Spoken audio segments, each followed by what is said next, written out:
आज सूत्र है चौथा सूत्र, न धातु लोप आर्ध धातु के।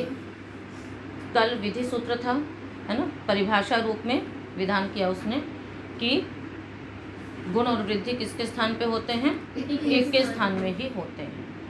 अब ये जो सूत्र है ये निषेध सूत्र है। ये कौन सा सूत्र है? ये निषेध सूत्र है कि कहाँ कहाँ वृद्धि नहीं होगी। ठीक है, तो सूत्र है न धातु लोप आर्ध धातु के। इसका हम पहले पदच्छेद करेंगे। न अव्यय पदम, न कहाँ का रूप होगा? अव्यय पदम। और धातु लोपे सप्तमी का एक वचन, आर्ध धातु के सप्तमी का एक वचन। क्या हो गया? न अव्यय पदम आर्ध धातु के, धातु लोपे सप्तमी का एक वचन, आर्ध धातु के सप्तमी का एक वचन। समास करेंगे। समास है यहाँ पर धात्ववयवो धातु। जो धातु शब्द है वो धातु का अवयव, तो धात्ववयवो धातु हो। इससे ये बताया गया कि यहाँ पर जो धातु शब्द है वो धातु के अवयव अर्थ में प्रयुक्त है। धात्ववयवो धातु हो। उसके पश्चात है धातोः लोपः यस्मिन् तदिदं धातु लोपम।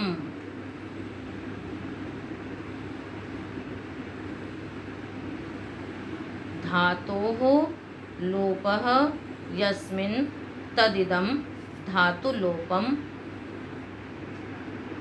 तस्मिन् धातु लोपे।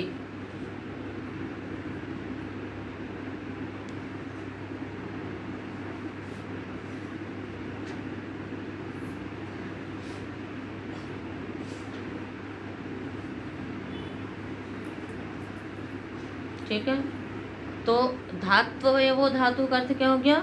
धातोः अवयवः इति धात्ववयवः। धातु का जो अवयव वो क्या हुआ? धात्ववयव। और धात्ववयव ही क्या है? यहाँ पर धातु है। इसको हम और विस्तार से करें समास को, तो उसका समास होगा धात्ववयवस्य लोपः यस्मिन् तदिदं धातु लोपम। यानी अवयव शब्द का क्या हो गया? यहाँ पर लोप हो गया। अवयव शब्द का क्या हुआ? लोप हुआ।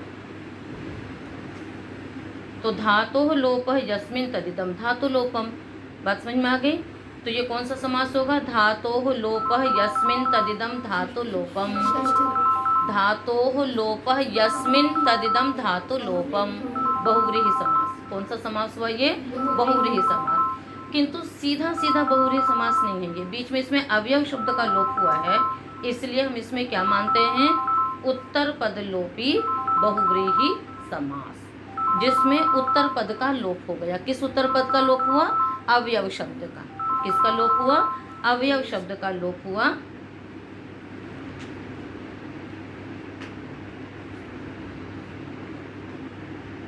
ठीक है, अब हम आगे अनुवृत्ति देखेंगे। अनुवृत्ति इसमें आ रही है ऊपर से इको गुण वृद्धि। इसकी अनुवृत्ति कहाँ तक जाएगी? 6 सूत्र तक, यानी 1, 1, 6।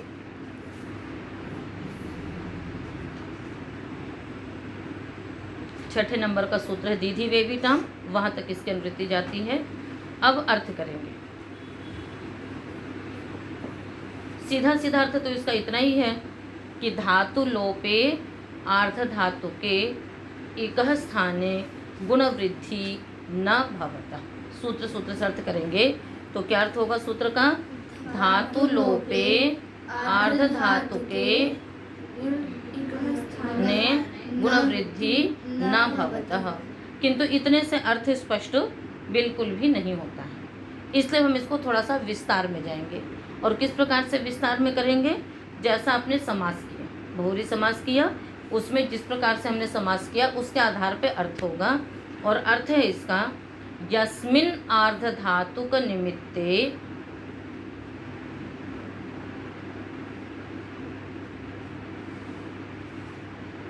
यस्मिन् आर्धधातुक निमित्ते धातोः अवयवस्य लोपः भवति, धातोः अवयवस्य लोपो भवति, तस्मिन्नेव आर्धधातुक निमित्ते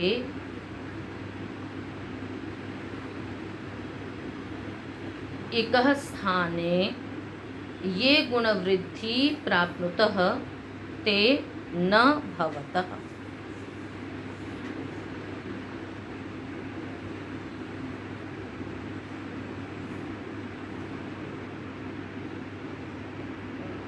क्या अर्थ लिखा? यस्मिन् आर्धधातुकनिमित्ते धातोः अवयवस्य लोपो भवति, तस्मिन्नेव आर्धधातुके निमित्ते एकः स्थाने ये गुणवृद्धि प्राप्नुतः ते न भवतः। हाँ, कहा यस्मिन् आर्धधातुक निमित्ते, जिस आर्धधातु को मानकर, निमित्त का अर्थ क्या होता है? मानकर, यानी जिस आर्धधातु के परे रहते, जिस आर्धधातु को मानकर धातु के अवयव का, धातु शब्द से यहाँ पर क्या लिया गया है? धातु का अवयव, तो इसलिए क्या कहा? धातु के अवयव का लोप हुआ है। उसी आर्धधातु को मानकर यदि इक के स्थान में गुण वृद्धि प्राप्त हो रहे हों तो नहीं होते हैं। बात समझ में आ गई? आर्धधातु के परे रहते गुण वृद्धि होते हैं, किंतु यदि उसी आर्धधातु को मान करके आपने क्या किया है? किसी धातु के अवयव का लोप किया और पुनः उसी आर्धधातु को मान करके यदि एक के स्थान पे गुणवृद्धि प्राप्त हो रहे हों तो वे गुणवृद्धि नहीं होते हैं। अर्थ समझ में आ गया? अब हम इसको उदाहरण में घटाएंगे। उदाहरण है लोलुवः, पोपुवः, सरीसृपः, मरीमृजः।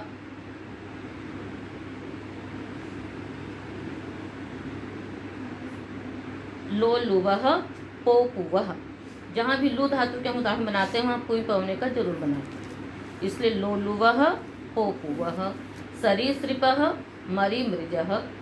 मुख्य रूप से ये 4 उदाहरण दिए जाते हैं, उसके अतिरिक्त भी और उदाहरण इसके बनते हैं।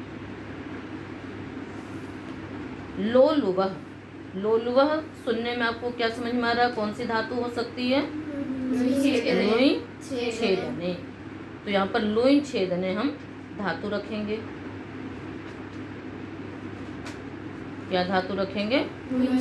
लुई छेदने धातु रखेंगे। न्या की हलंत्यम से इत संज्ञा कर देंगे। उसके पश्चात धातु रेकाचो हलादेह क्रिया समभिहारे यम, सूत्र है ये।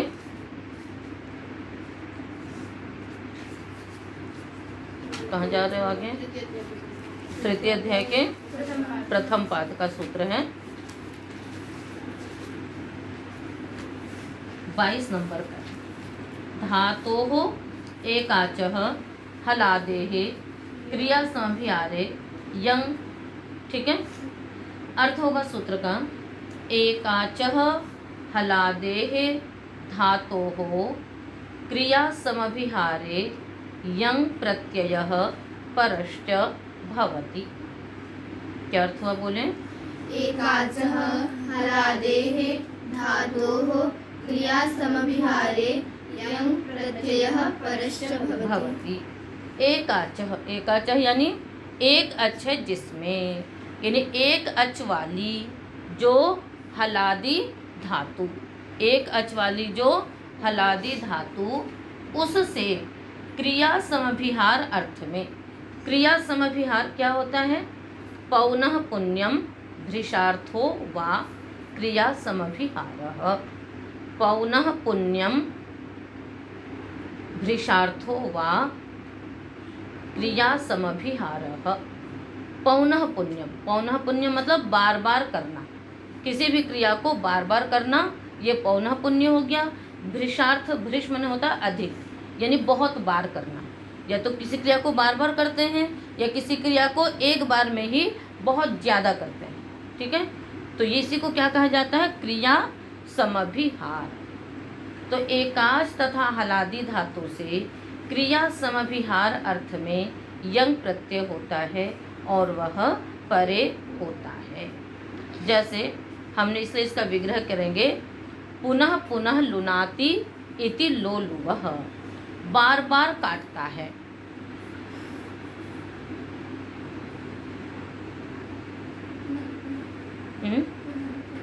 लुनाति, पुनः पुनः लुनाति, बार बार काटता है, इति लोलुवः, बार बार काटने वाले को हम क्या कहेंगे? लोलुवः। तो अब यहाँ पर आपने क्या किया? लू धातु थी, क्रिया समभिहार अर्थ आपको मालूम हो गया कि बार बार काटता है। इस अर्थ में आपने क्या किया? लू धातु से यंग प्रत्यय कर लिया। क्या कर लिया? लू धातु से यंग प्रत्यय। ठीक है। जब भी यंग प्रत्यय होगा तो सूत्र निकालिए। इसके बाद सनाद्यंता धातवः, मिल गया? सनाद्यन्ताः शब्दाः धातु संज्ञकाः भवन्ति। सनादि, सनादि का अर्थ क्या हो गया?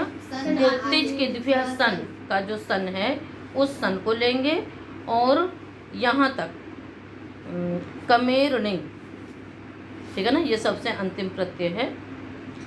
इतने प्रत्ययों को क्या कहा जाएगा? सनादि। इन प्रत्ययों को क्या कहा जाएगा? सनादि।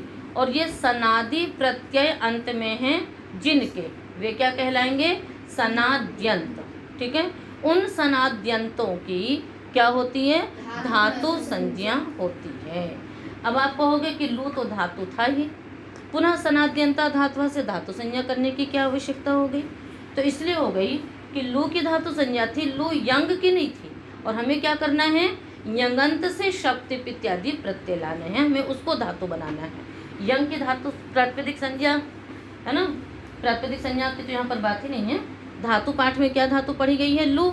और हमें किससे कार्य करना है? लू यंग, यंगंत से करना है। इसलिए यहाँ पर क्या होगा? धातु संज्ञा हमें दोबारा करनी पड़ती है। ठीक है। अब लू यंग इस सनाद्यंता धातु से इसके हमने क्या कर ली? धातु संज्ञा कर ली। यंग गेंगा की हलंत्यम से एक संज्ञा करके स्थिति रही लू यंग। अब सूत्र लगाइए, संयंगो।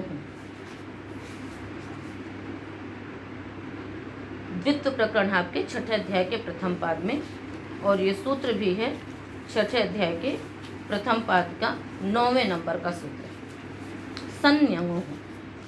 इसके ऊपर सूत्र हैं एकाचो द्वे प्रथमस्य अजादेर द्वितीयस्य। ठीक है।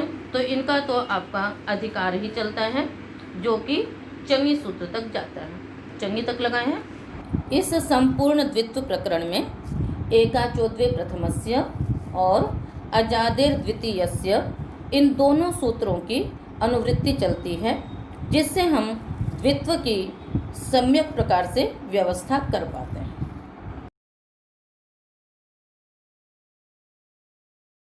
ठीक है।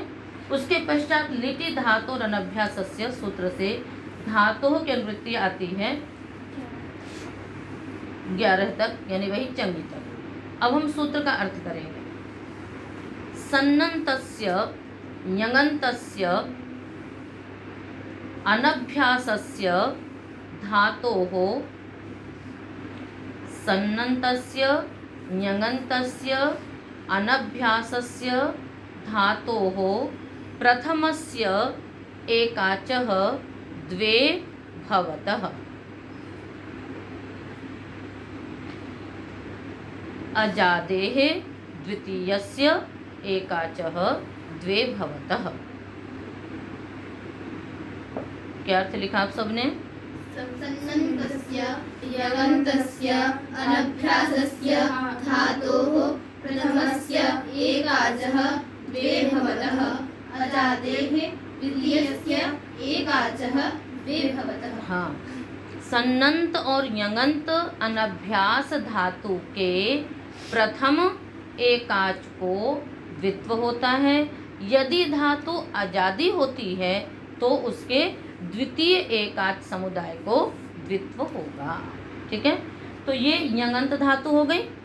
और अनभ्यास है, अनभ्यास का मतलब यदि हम पहले द्वित्व कर चुके होते तो उसको अभ्यास संज्ञा उसकी पूर्वाभ्यास से हो चुकी होती। यहाँ पर अभी हमने द्वित्व इससे पहले नहीं किया है, इसलिए यहाँ पर अभ्यास भी नहीं है। तो यंगंत अनभ्यास धातु के प्रथम, ये पूरी धातु है लूय, इस पूरे लूय धातु के प्रथम एकाच समुदाय को, यानी लू है ना, इस समुदाय को क्या होगा, द्वित्व होगा। यदि धातु अजादी होती है तो द्वितीय एकाच समुदाय को द्वित्व होता है। जब अजादी कोई धातु आएगी तब आपको उसका उदाहरण मिलेगा। यहाँ पर हम द्वित्व करेंगे लूय लूय अ, धातु तो पूरी लूय थी किंतु प्रथम एकाच समुदाय बनाएंगे। यदि हम लूय कर देंगे तो दो अच हो जाएंगे इसमें। तो जब भी द्वित्व करेंगे उसमें एक ही अच होना चाहिए। यदि हलादी धातु है तो प्रथम एकाच समुदाय को द्वित्व करेंगे, यदि द्वितीय है तो पहले अच को छोड़ करके दूसरे अच से द्वित्व करेंगे। आई बात समझ में? तो यहाँ पर अभी आजादी नहीं है तो हमने इधर से क्या बता, दूसरे अच को छोड़ करके शेष या को लेकर के हमने द्वित्व कर लिया। तो लूय लूय क्या द्वित्व करेंगे, लूय लूय, शेष बच गया अ। अब इसके पश्चात पूर्वाभ्यास सूत्र लगाएंगे।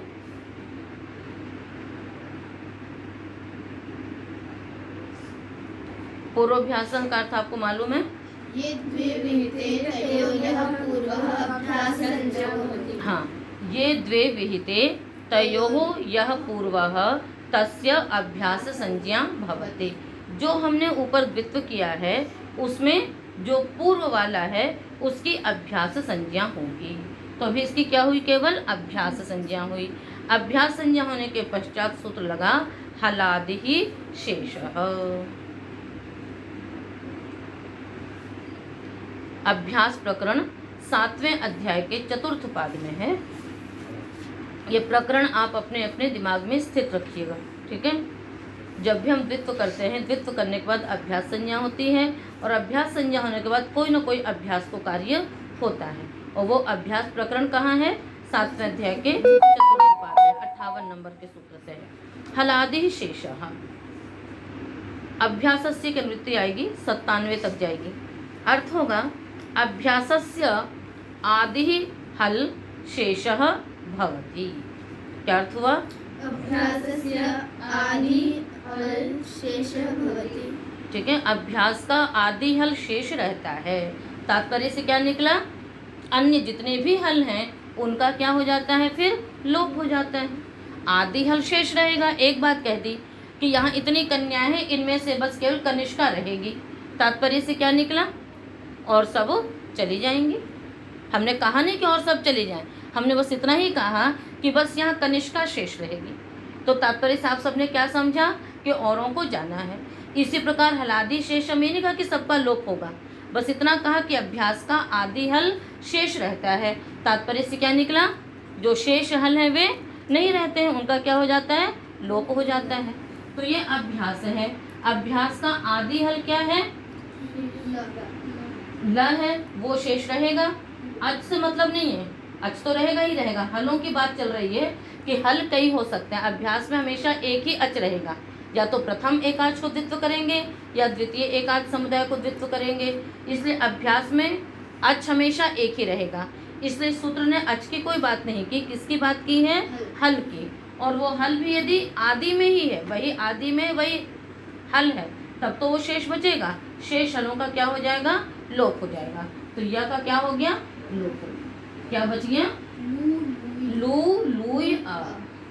अब एक सूत्र लगता है गुणों यंग लुको हो। ये भी अभ्यास के ही प्रकरण में है, 82 नंबर का सूत्र है।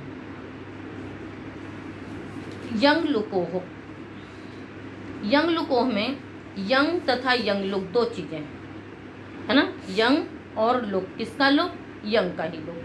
तो सूत्र का अर्थ होता है, अंगस्य का भी अधिकार चल रहा है ना इसमें, तो सूत्र का अर्थ होगा यंगी यंग लुकी च परतः अंगस्य अभ्यासस्य गुणो भवति। यंगी यंग लुकी च परतः अंगस्य अभ्यासस्य गुणो भवति। यंग तथा यंगलुक परे हो तो अंग के अभ्यास को गुण होता है। यहाँ पर यंग परे है और अंग संज्ञा तो है ही, किसके परे रहते, यंग के परे रहते, ठीक है ना। इसकी अंग संज्ञा भी है। इस अंग का अभ्यास है लू, उसको क्या हो जाएगा, गुण हो गया।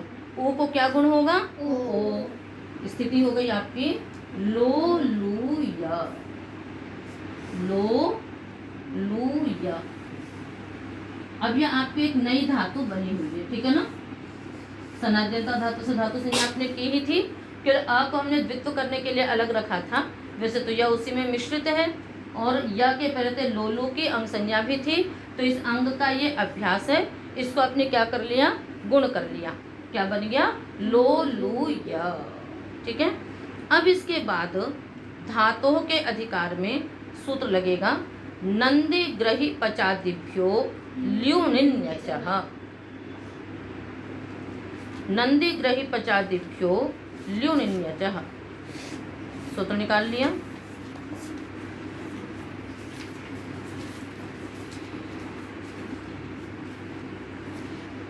बोलिए, आवाज इतनी है।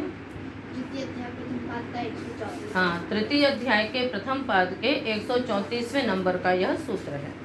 सूत्र का अर्थ है धातुओं से, है ना, नंद्यादि ग्रह्यादि तथा पचादि। नंद्यादिभ्यः ग्रह्यादिभ्यः पचादिभ्यश्च धातुभ्यः यथासंख्यं ल्यू णिनि अच् इत्येते प्रत्ययाः भवन्ति।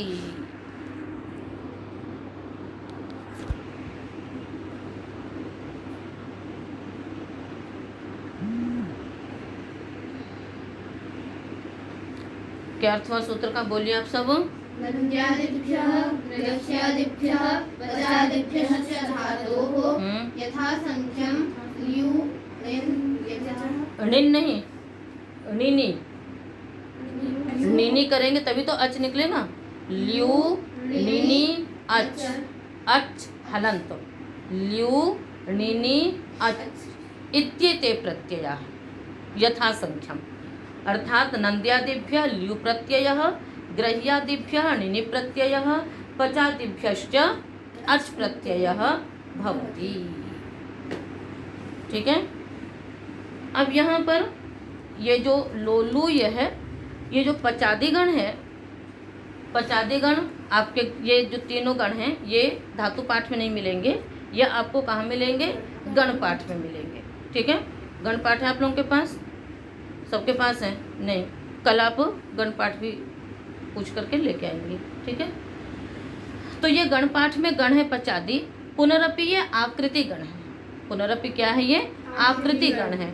आकृति गण का तात्पर्य यह होता है कि जैसे कुछ शब्द तो गण में पढ़े गए, किंतु उसी के समान कार्य वाले कुछ और भी शब्द दिख गए। आकृति मतलब उसकी आकृति वाले, उसके समान यदि कुछ शब्द और दिखते हैं तो उनको भी हम क्या मान लेते हैं, उसी गण में मान लेते हैं, ठीक है। और मान करके हम उससे वही कार्य करते हैं। तो पचादी आकृति गण है और प्रायः सभी धातुओं से, सभी धातुएं किस गण में मान ली जाती हैं, पचादी। जिन धातुओं से हमको अच प्रत्यय दिखाई देता है हम उन सबको किस में मान लेते हैं, पचादी गण में मान करके अच प्रत्यय कर लेते हैं। तो ये धातु भी क्या है, पचादी गण में आकृति गण से मानी जाती है और हम इसमें अच प्रत्यय करते हैं। तो लोलू या आगे अच,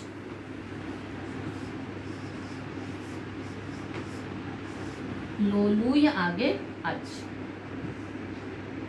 अब यहाँ पर इतना हो गया।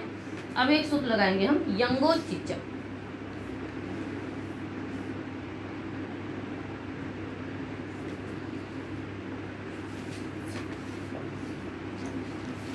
द्वितीय अध्याय के चतुर्थ पाद में अचि सप्तमी का एक वचन है। सूत्र का अर्थ होगा अचिपरतः यंगः बहुलम लुक् भवति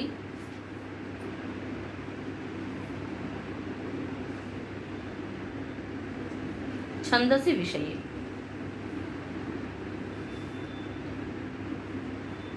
अचि परतः, अच के परे रहते, यंगः लुक् भवति, यंग का लुक होता है बहुल करके। बहुल करके का मतलब क्या होता है? बहुल का तात्पर्य बहून अर्थान लाति इति बहुलम।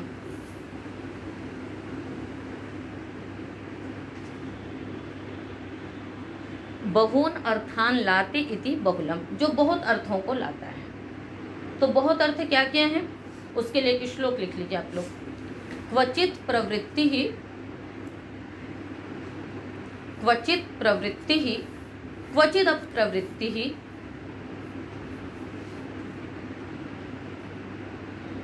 क्वचित विभाषा,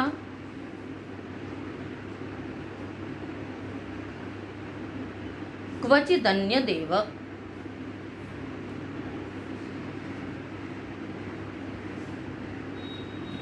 विधेर्विधानं बहुधा समीक्ष्य, विधेर्विधानं बहुधा समीक्ष्य चतुर्विधं बाहुलकं वदन्ति। सब लोग एक साथ मिलकर बोलिए, क्या लिखा आप सबने? क्वचित प्रवृत्तिः,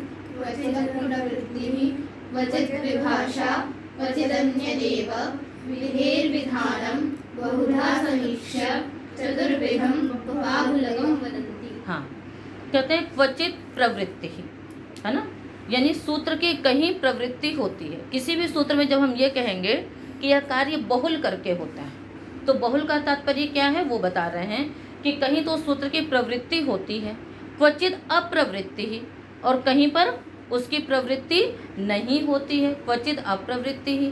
क्वचित विभाषा, कहीं क्या होता है विकल्प से हो जाता है, एक ही प्रयोग में होना और ना होना दोनों होता है, ठीक है। और क्वचित अन्य देव, कहीं कुछ और ही हो जाएगा। तो ये चार चीज़ें हैं, ठीक है ना। विधेर विधानम, यानी इस प्रकार से मतलब विधियों के चार प्रकार के विधान को देख करके चार प्रकार बाहुलक के अर्थ कहे जाते हैं। तो क्या क्या अर्थ हो गए? सूत्र की किसी उदाहरण में प्रवृत्ति होना, किसी उदाहरण में प्रवृत्ति नहीं होना, किसी उदाहरण में विकल्प से होना, और कहीं कुछ और ही हो जाना। ये चार अर्थ बाहुलक के होते हैं।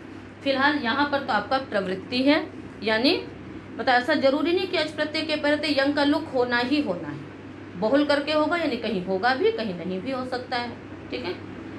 यहाँ पर अच के परे रहते यंग प्रत्यय का क्या हो गया? लुक हो गया। लुक क्या है? प्रत्ययस्य लुक्लुपः, प्रत्यय के आदर्शन की लुक्लुप संज्ञा होती है, तो य का आदर्शन हो गया। अब शेष रह गया आपका लोलू। अब यहाँ पर अच के परे रहते पुनः आपने लोलू की क्या की है? अंग संज्ञा की है, क्योंकि लोलूय से आपने अच प्रत्यय के विधान किया था, तो लोलूय पूरा अंग है, या का बेशक लुक हो गया किंतु लोलू अंग संज्ञक है। यहाँ पर सूत्र लगेगा सार्वधातु कार्ध धातु कयो। सूत्र का अर्थ आप सबको मालूम है, बोले। सार्वधातु के आर्ध धातु के च प्रत्यय परतः इङन्तस्य अंगस्य गुणो भवति। सार्वधातुक तथा आर्ध धातुक प्रत्यय के परे रहते हैं। अच प्रत्यय के हम आर्ध धातुकम शेषा से आर्ध धातु संज्ञा करेंगे। इस अच आर्ध धातुक के परे रहते इगंत अंग क्या है? लोलू। इसको गुण की प्राप्ति हुई, किंतु न धातु लोप आर्ध धातु के। इसका अर्थ आपको याद है? क्या लिखा था बोलिए। यस्मिन् आर्धधातुके धातोः अवयवस्य लोपो भवति तस्मिन्नेव आर्धधातुके इकः स्थाने ये गुणवृद्धि प्राप्नुतः तेन भवतः। कहा कि जिस आर्ध धातु को मानकर धातु के अवयव का लोप हुआ हो, यहाँ पर आपने अच आर्ध धातु को मान करके लोलू ये धातु थी, उस धातु के अवयव या का लोप किया था। धातु का अवयव का मतलब क्या हो गया? धातु का कोई अंश, धातु का कोई भाग। बात आई समझ में? तो अच आर्ध धातु को मान करके आपने क्या किया था? लोलू ये धातु थी ना, किससे थी लोलू ये धातु? किससे? लुई छेदने तो पहले धातु थी। लोलुय धातु किससे बनी थी? सनाद्यंता धातुवा से। लोलुय धातु सनाद्यंता धातुवा से लोलुय धातु बन गई थी। उस लोलुय धातु के अवयव य का आपने लोप किया था अभी यंगोचिचा से, बात समझ में आई। अच आर धातु को मान करके लोलूय धातु जो थी उसके अवयव या का आपने क्या किया था, लोप किया था। अब उसी अच आर धातु को मान करके धातु को एक के स्थान पे गुण की प्राप्ति हो रही है। बात समझ में आ रही है। तो ऐसी स्थिति में एक के स्थान पे जो गुण वृद्धि प्राप्त होंगे वे नहीं होंगे। बात समझ में आई नहीं आई। सूत्र की शर्तें समझ में आ गई। सूत्र का प्रयोजन कहाँ पर घटा, वो यहाँ पर हुआ कि अच आर धातु को मान करके ही आपने लोलूय धातु का अवयव जो य उसको उसका आपने क्या किया था, लोप किया था। समझ में आ रही बात काजल। जब समझ में आती कोई चीज़ तो थोड़ा थोड़ा मुख से बोला करो, ठीक है ना, तो उससे वो आपके मुख में भी चढ़ेगा, ठीक है ना। तो अच आर्ध धातु मुख से बोलिए। अच आर्ध धातु को मानकर लोलूय धातु के अवयव यंग का लोप किया था। किससे किया था? अब उसी अच आर्ध धातु को मानकर लोलू के इक उ को गुण की जो प्राप्ति हो रही है वो नहीं होगी। इतना बात समझ में आ गई। अब गुण तो नहीं होगा। फिर एक सूत्र लगेगा, अचिष्णु धातु ध्रुवाम योरि यंगु वंगौ। ये सूत्र पहले भी आप लोग किसी सिद्धियों में पढ़ चुके होंगे। क्या अर्थ है इसका, बोलिए। पहले तो सूत्र निकाल लीजिए। छठे अध्याय के चतुर्थ पाद का यह सूत्र है, 77 नंबर का है।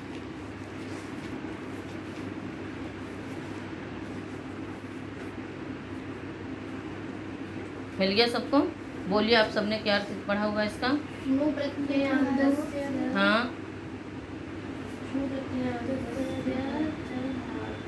श्नु प्रत्ययान्तस्य धातोः भ्रू इत्येतस्य च इवर्णस्य उवर्णस्य यथा संख्यम इयं उवं आदेशौ भवतः अचिपरतः। श्नु इत्येतस्य धातोः भ्रू इत्येतस्य च इवर्णस्य उवर्णस्य अचिपरतः यथा संख्यम इयं उवं आदेशौ भवतः।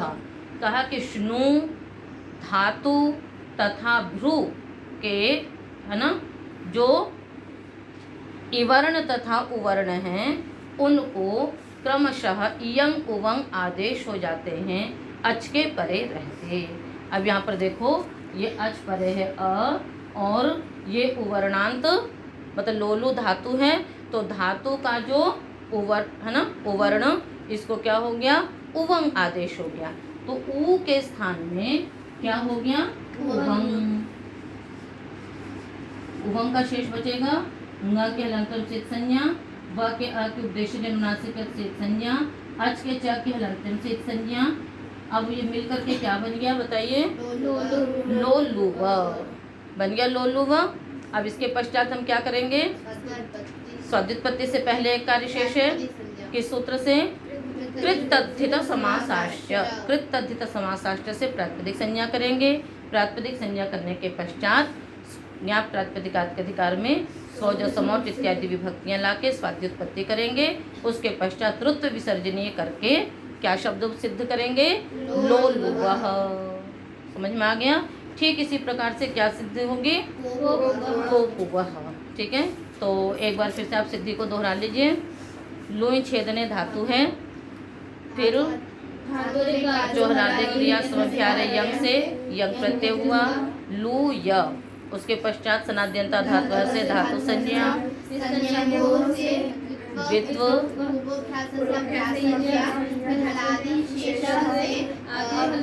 आदि हल्का, आदि हल शेष रहा, शेष हलों का लोप हो गया।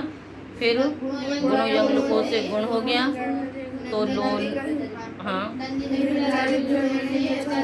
एक मिनट, जब कार्य करते हैं उसके बाद स्थिति भी बोलते जाते हैं। ठीक है, आपने गुण किया तो स्थिति क्या हो गई, लोलूय अ, लोलूय बन गया।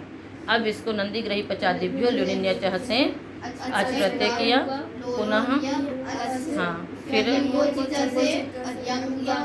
यंग का लुक किया, अच के परे रहते। फिर अंग संज्ञा की, अच के परे रहते, लोलू की अंग संज्ञा हुई। सार्वधातुक और धातुओं से गुण की प्राप्ति हुई। उवंग आदेश होकर के लोलुव, फिर स्वाद्युत्पत्ति करके ऋत्विसर्ग करके आपने बना लिया लोलुवः। बिल्कुल ठीक इसी प्रकार से पुं पवने धातु से हम क्या बना लेंगे? पोपुवः। ठीक है, बार बार छानता है या बार बार पवित्र करता है, पुनाति। ठीक है, पुनाति का अर्थ होता है पवित्र करना, तो पुनः पुनः पुनाति इति पोपुवः। अब अगला शब्द, तो पोपुवः की हम सिद्धि नहीं कर रहे हैं, आप बिल्कुल ठीक उसी प्रकार से लोलुवः की तरह इसकी सिद्धि को समझेंगे। आगे करते हैं, पुनः पुनः मार्ष्टि इति मरीमृजः। पुनः पुनः मार्ष्टि इति मरीमृजः और पुनः पुनः सर्पति इति सरीसृपः।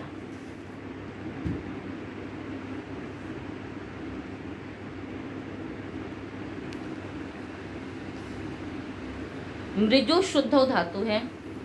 भुवादिव धातु से आपने धातु संज्ञा की। धातु संज्ञा करने के पश्चात अनुबंधों का लोप करके शुद्ध रूप आपका बचता है मृज।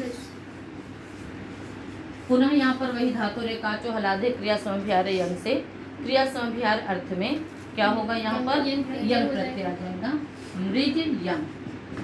न के हलंत में सिद्ध संज्ञा करेंगे।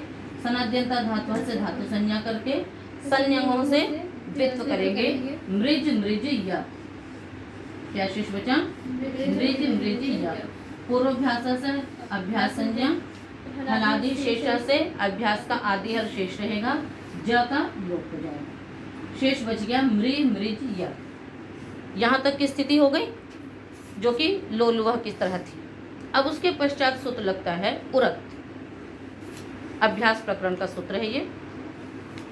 अभ्यास प्रकरण किस अध्याय के किस पाद में है? सप्तम अध्याय के चतुर्थ पाद में है। उरत सूत्र है षष्ठी 66 नंबर का सूत्र है। उरत में हम पदच्छेद करेंगे तो पदच्छेद होगा उहु अत। उहु षष्ठी का एक वचन है रि शब्द का। अभ्यासस्य अंगस्य दोनों का अधिकार चल रहा है। सूत्र का अर्थ होगा अंगस्य अभ्यासस्य रिवर्णस्य अत इत्ययम् आदेशो भवति। क्या अर्थ होगा सूत्र का?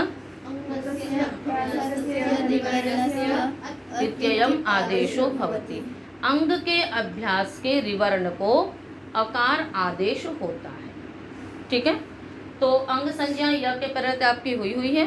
उसके पश्चात अंग पूरा मृज है, उसका अभ्यास मृ है। इस मृ अभ्यास का जो रि उसको क्या होगा? अ आदेश हो जाएगा। और आपको याद है उरण रप रहा, जब भी रिवर्ण के स्थान पे कोई भी अ ई उ आदेश हो रहे होंगे तो उसको क्या हो जाएगा? रपर हो जाएगा। इसलिए आपकी स्थिति क्या हो जाएगी? मर। क्या स्थिति हो जाएगी? मर। पुनः हलादि शेषा लग जाएगा, है ना, क्योंकि अभ्यास में आपको आदि हल के अलावा और कोई हल शेष नहीं रहेगा। आपको 2 बार भी लगाना पड़ सकता है, 3 बार भी लगाना पड़ सकता है हलादि शेषा। तो पहले आपने ज को हटाया था, पुनः उरत से आपने क्या किया? अकार किया, तो जो रपर होकर के र आया उसको भी हमने क्या कर दिया? हलादि शेषा से हटा दिया। बच गया म मृज य।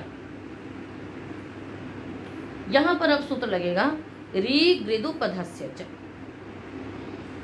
उसी अभ्यास प्रकरण का सूत्र है, 90 नंबर का सूत्र है, निकाल लीजिए। यंग तथा यंग लुक की निवृत्ति चल रही है। अर्थ होगा सूत्र का यंगी यंग लुकी च परतः ऋदुपधस्य अंगस्य अभ्यासस्य रीक् आगमो भवति। यंगी यंग लुकी च परतः अंगस्य अभ्यासस्य ऋदुपधस्य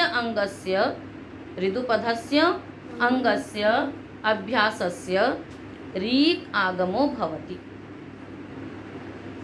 ठीक है, यंग तथा यंग लोग परे हो तो यहाँ पर यंग परे है। ठीक है, इसके पश्चात आपने क्या किया? ये ऋदुपद अंग है। ऋदुपद का तात्पर्य क्या होगा? ऋकार उपधा में है जिसके। तो उपधा संज्ञा आपको मालूम है, अलोन्त्यात पूर्व उपधा अंत्य अल्ज उससे पूर्व री, उसकी उपधा संज्ञा हो गई, तो ये रिकार है।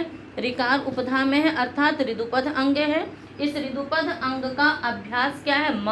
उस म को क्या हो गया? रीक आगम। रीक आगम कहाँ उपस्थित होगा? आद्यंत और टकितों से अंत में होगा। तो अभ्यास को कर रहे हैं, तो म रीक मृज, म रीक मृज। अब इसके पश्चात का क्या फलंत्यम सिद्ध संज्ञा कर देंगे। क्या शेष बचा? मरी मृज य।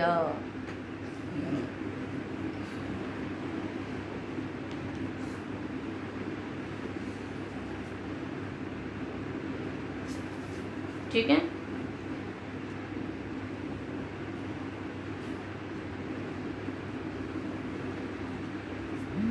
अब पुनः यहाँ पर वही मरी मृज्य से आप क्या करेंगे? नंदीग्रही पचादिभ्यो लुनिन्यचः से पुनः अच प्रत्यय करेंगे। तो मरी मृज्य आगे अच, पुनः यंगोचिच से अच के प्रत्यय य का आपने लोप किया, लुक कर दिया। तो मरी मृज आगे अ, मरी मृज आगे अ। फिर आके प्रत्यय मरी मृज की अंग संज्ञा कर लेंगे। उसके पश्चात सूत्र लगेगा मृजेर वृद्धि ही।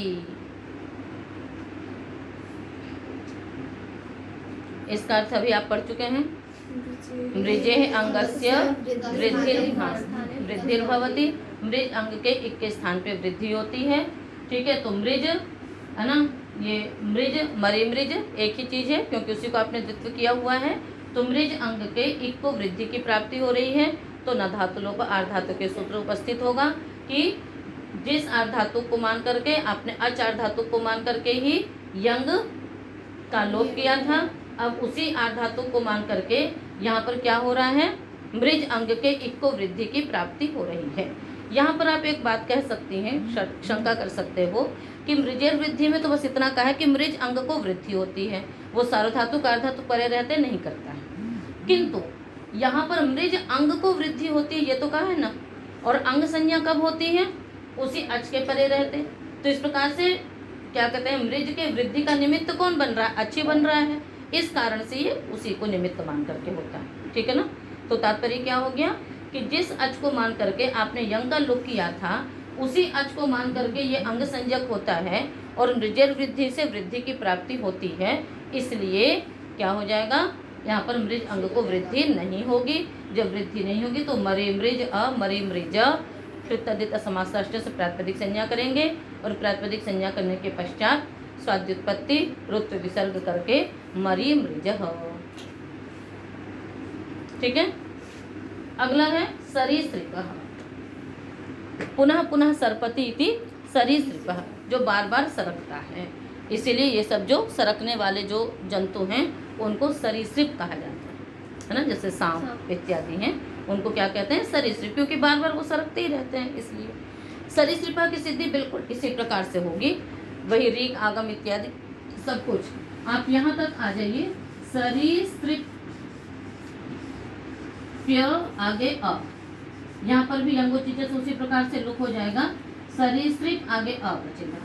वहाँ पर मृजेर वृद्धि से वृद्धि की प्राप्ति थी, यहाँ पर पुगंत लघु पदस्य च से गुण की प्राप्ति होगी। बस इतना ही अंतर है। आर्ध धातु प्रत्यय के परे रहते लघुपद अंग की उपधा जो एक, उसको गुण की प्राप्ति हुई। तो न धातु लोप आर्ध धातु ने क्या कहा कि जिस अच आर्ध धातु को मान करके सरीसृप्य धातु के अवयव या का आपने लुक किया है, उसी अच आर्ध धातु को मान करके लघुपद गुण की प्राप्ति हो रही है, उसका नहीं होगा। तो गुण जब नहीं हुआ तो सरीसृप अ, सरीसृप और वही प्रातिपदिक संज्ञा स्वाद्युत्पत्ति रुत्व विसर्ग होकर के बना सरीसृपः। आगे समझ में। तो इस प्रकार से इको गुण वृद्धि सूत्र ने तो कहा था कि गुण वृद्धि इक के स्थान में होते हैं। कल आपको बात पूरी समझ में आ गई थी। आज इस सूत्र ने यह कह दिया कि जिस आर्ध धातु को मान करके धातु के अवयव का लोप किया हो, यदि उसी अच आर्ध धातु को मान करके इक के स्थान पे गुण वृद्धि प्राप्त हो रहे हों तो वे गुण वृद्धि नहीं होते हैं। सूत्र आपको समझ में आ गया। सूत्र का अर्थ भी आपको स्पष्ट हो गया है। अब आप इसको एक बार रिवीजन कर लेंगे, फिर साथ में भी पाठ विचार लेंगे तो ये आपको स्पष्ट हो जाएगा। तो आज का पाठ इतना ही।